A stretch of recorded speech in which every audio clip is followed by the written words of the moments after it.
So where do we start? We've recognised now that we need to build a business that works without us. We've recognised that we need to have a look at what the business will look like when it's finished. But it's very difficult to do when we're living in a chaotic world. So before we even get to that end point, we need to start thinking about how do we get out of chaos and how do we get into control of our business. So let's think about that, because there's a few steps that we need to go through to make sure that we can move from chaos to control. And it's going to sound funny, but the very first thing that we must build in this foundation is we need to know where we're going. We actually need to not only define, but redefine our business goals. Now, when I say goals, everyone rolls their eyes and goes, yes, I know I need to do goal setting, but most people are very poor at this. And the reason they're poor at it is because they don't have anybody who's actually walking them through the process. Now, when we talk about goal setting, it's not just about setting targets for the year. We're talking about setting goals for what the business will look like when it's finished. So it's a 20-year goal, it's a 10-year goal, it's a 5-year goal, 3-year goal, 2-year goal, 1-year goal, 90-day goal, monthly goal, weekly goal, daily goals. There is a lot of goal setting that needs to be done, and there's a reason we need to do this. The reason we need to do this is simple.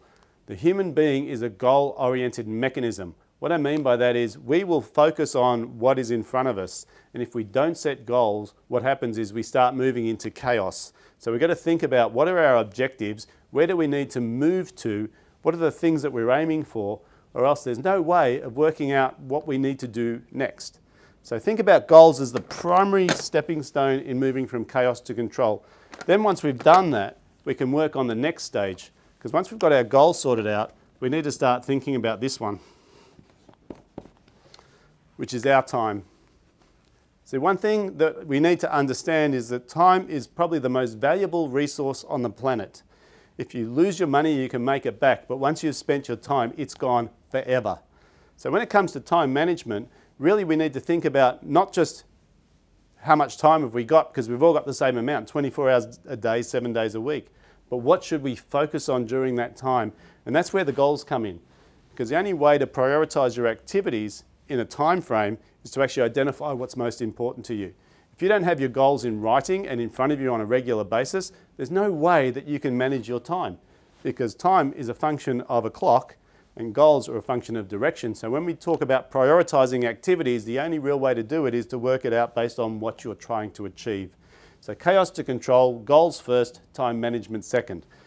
Then we move into the next one, because this is just really about you being clear on what you need to do. But how do we know if you're doing a good job?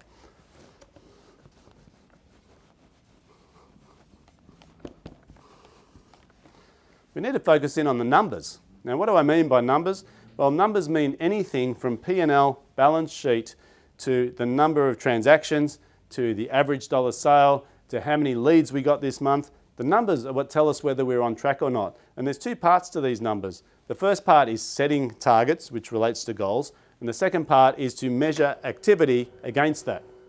So once we've established the numbers within our business, which numbers should we be monitoring, and how we monitor those and how we compare those to our actuals, we're starting to tell whether we're actually moving towards our goals or not. We're starting to tell that whether our time management's working. Now, there's one other key aspect to moving from chaos to control that we really, really need to focus on, and it's this one.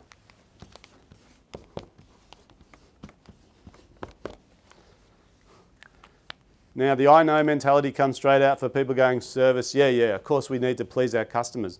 No, it's more than that. See, these days, your customer service equals your marketing. And what I mean by that is you need to make sure that your service is not satisfactory. It has to be exceptional. Because if we do great customer service, review-based marketing, word of mouth will kick in, and we're going to start getting more and more clients just through the fact that we provide excellent service. So we want to be creating raving fans, not just serving clients. So once we get this into play, then we can talk about the next stages, which is about how do we grow the business from this point. Goal setting, time management, numbers, service.